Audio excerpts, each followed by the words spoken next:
Assalamualaikum warahmatullahi wabarakatuh. Terima kasih kepada Ibu Melia Nurheliana SPD MPD yang telah memberikan saya kesempatan untuk memaparkan rangkuman materi dari pertemuan pertama hingga pertemuan ketujuh dengan mata kuliah perkembangan peserta didik. Dan terima kasih kepada teman-teman yang telah berkenan hadir di acara Zoom kali ini. Sebelumnya, perkenalkan nama saya Reva Fauzia dengan NPM 222191131 dari kelas C. Yang pertama, bab pertama yaitu perkembangan peserta didik. Apa sih perkembangan dan pertumbuhan itu? Perkembangan adalah suatu perubahan yang terjadi pada pola pikir yang bersifat kuantitatif. Sedangkan pertumbuhan adalah perubahan yang terjadi pada manusia atau pada suatu objek yang dapat diukur dan dilihat secara langsung yang bersifat kuantitatif. Perkembangan dan pertumbuhan saling berhubungan dan tidak dapat dipisahkan. Lanjut. Faktor pertumbuhan dan perkembangan ada 5 faktor. Yang pertama, faktor nutrisi. Yang kedua, faktor biologis atau keturunan. Yang ketiga, faktor psikologi. Yang keempat, faktor lingkungan. Dan yang terakhir, yang kelima, faktor aktivitas fisik. Bab kedua yaitu prinsip perkembangan. Setiap individu normal akan mengalami tahap atau fase perkembangan. Perkembangan merupakan proses yang tidak pernah berhenti dan setiap fase perkembangan memiliki ciri khas. Lanjut, perubahan perkembangan pada manusia. Ada 3 perubahan. Yang pertama, perubahan ukuran. Yang kedua, perubahan proporsi. Dan yang ketiga, hilangnya ciri lama serta munculnya ciri baru. Lanjut, ada teori perkembangan. Teori perkembangan terbagi menjadi 2 teori. Yang pertama, teori perspektif biologis, dan yang kedua, teori perspektif psikologi. Teori perspektif psikologi terbagi menjadi 2 faktor. Yang pertama, secara faktor seluler, dan yang kedua, secara faktor organismik. Dan teori perspektif psikologi yaitu secara perilaku individu. Yang lanjut, ada teori psikologi perkembangan yang menjadi acuan dalam perkembangan motorik. Ada 3 teori. Yang pertama, teori kematangan, yaitu teori yang menekankan pada faktor keturunan. Yang kedua, teori keperilakuan, yaitu teori yang menekankan faktor lingkungan sebagai penentu perkembangan. Dan yang ketiga, ada teori belajar sosial, yaitu teori yang tidak sepenuhnya pasif dan reaktif, melainkan ada hubungan timbal balik. Dan yang terakhir, teori kognitif, yaitu teori yang menekankan interaksi individu terhadap lingkungan. Lanjut, yaitu perspektif psikologi dalam memahami perkembangan, yaitu ada 3 perspektif. Yang pertama, perspektif behaviorisme, yaitu perkembangan perilaku manusia akibat adanya interaksi dari stimulus dan respon. Yang kedua, perspektif kognitif, yaitu perkembangan manusia melibatkan proses pengenalan. Dan yang ketiga, perspektif humanisme, yaitu teori yang bersifat abstrak dan lebih mendekati kepada kajian filsafat. Lanjut, ada tahapan perkembangan. Tahapan perkembangan terbagi menjadi 2 pendapat. Yang pertama, menurut Jean Piaget, yaitu ada 4 teori tahapan. Yang pertama, tahap sensorik motor pada usia 0 sampai 2 tahun. Yang kedua, tahap praoperasional pada usia 2 sampai 7 tahun. Yang ketiga, tahap operasional konkret pada usia 7 sampai 11 tahun.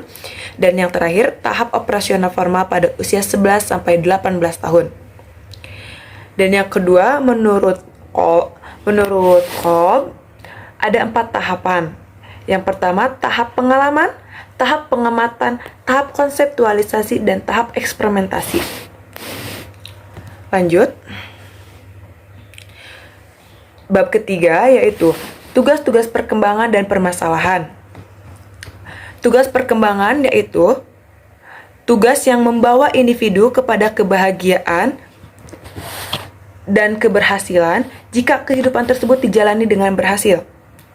Begitu juga sebaliknya, jika kehidupan mengalami kegagalan, maka akan membawa individu kepada kekecewaan dan kesedihan. Lanjut, sumber tugas perkembangan ada 4, yaitu yang pertama, pertumbuhan fisik, yaitu seperti yang telah kita lalui dari fase bayi hingga fase remaja, sehingga fase sekarang yaitu remaja akhir atau dewasa awal. Yang kedua, kematangan kepribadian, yaitu contohnya belajar berkelompok dan mampu mengambil keputusan. Yang ketiga, tuntutan masyarakat, contohnya belajar berorganisasi dan belajar berhitung. Dan yang keempat yaitu tuntutan norma-norma agama, beribadah serta menolong sesama makhluk hidup. Next, tugas-tugas pada setiap perkembangan. Ada 3 tugas. Yang pertama pada usia 0 sampai 6 tahun, yaitu pada fase bayi dan kanak-kanak akhir. Pada usia ini penting sekali untuk mengembangkan motorik anak karena mereka mulai menggunakan bagian-bagian tubuh untuk beraktivitas dan berolahraga dan bermain. Yang kedua yaitu pada usia 6 sampai 12 tahun, yaitu pada fase anak-anak. Pada fase anak-anak akhir. Pada fase ini pendidikan moral, nilai sosial, dan hati nurani baik dikembangkan karena mereka masih bisa diberikan respon yang baik dari stimulus yang diberikan. Dan yang terakhir pada usia 18 tahun, dan yang terakhir pada usia 13 sampai 18 tahun, yaitu pada fase remaja. Masa remaja adalah masa meniru. Pada masa ini, guru dan orang tua harus mengarahkan mereka agar meniru yang baik dan yang pantas untuk ditiru.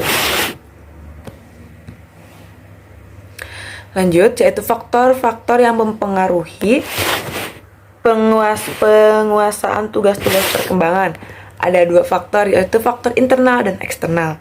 Faktor internal yaitu tingkat perkembangan yang lambat, kesehatan yang buruk, serta kecacatan tubuh. Sedangkan faktor eksternal yaitu tidak adanya bimbingan yang dapat menguasainya, tidak adanya motivasi, dan tingkat kecerdasan yang rendah. Lanjut, permasalahan dalam tugas-tugas perkembangan. Ada 5 permasalahan. Yang pertama, permasalahan peserta didik yang sulit memahami. Yang kedua, permasalahan peserta didik yang kurang pandai. Yang ketiga, permasalahan peserta didik yang nakal. Yang keempat, permasalahan peserta didik yang malu. Dan yang kelima, permasalahan peserta didik yang kurangnya motivasi. Lanjut, ada kinerja profesional guru atau gaya mengajar guru terbagi menjadi 2 pendapat. Yang pertama, menurut Louis Rubin, ada 6 gaya mengajar guru. Yang pertama, sesuai dengan mata pembelajaran. Yang kedua, memotivasi, informasi, memberikan feedback, memfasilitasi, serta membimbing aktivitas siswa. Dan yang kedua, yaitu menurut Richman, ada 8 cara metode pembelajaran guru. Yang pertama, cerewet, suka berteriak, mengganggu suasana, tampil seperti pelatih, tenang dan sungguh-sungguh, lelucon, interaksi secara formal, dan senang pengetahuan.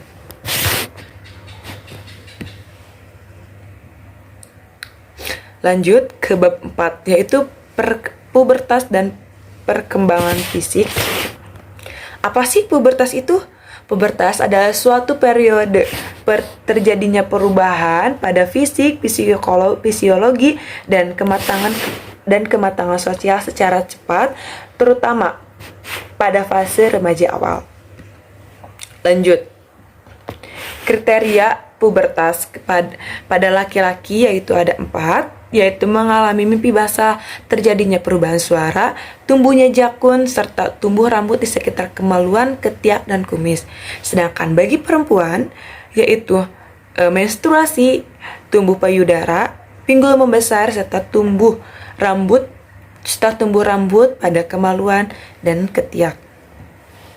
Lanjut, masa perkenalan pubertas.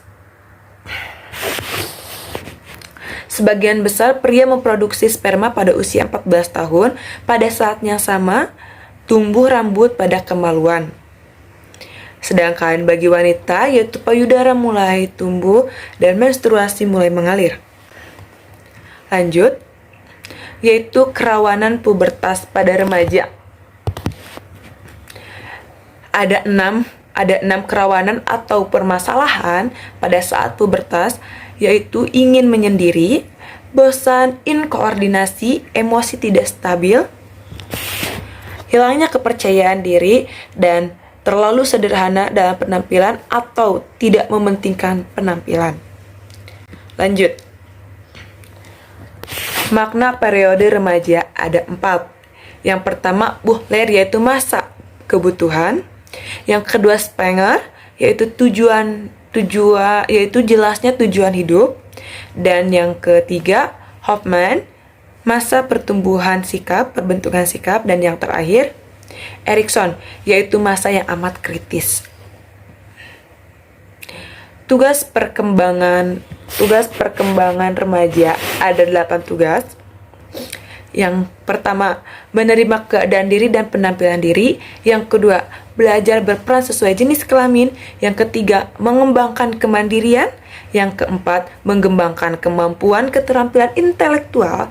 Yang kelima, mengembangkan tanggung jawab sosial. Yang keenam, mencapai nilai-nilai kedewasaan. Yang ketujuh, mempersiapkan kehidupan berkeluarga. Dan yang kedelapan, membentuk hubungan dengan sebaya secara dewasa. Sekian presentasi dari saya. Mohon maaf apabila ada kesalahan dalam pengucapan ataupun dalam pemaparan. Sekian dari saya. Wassalamualaikum warahmatullahi wabarakatuh. Terima kasih.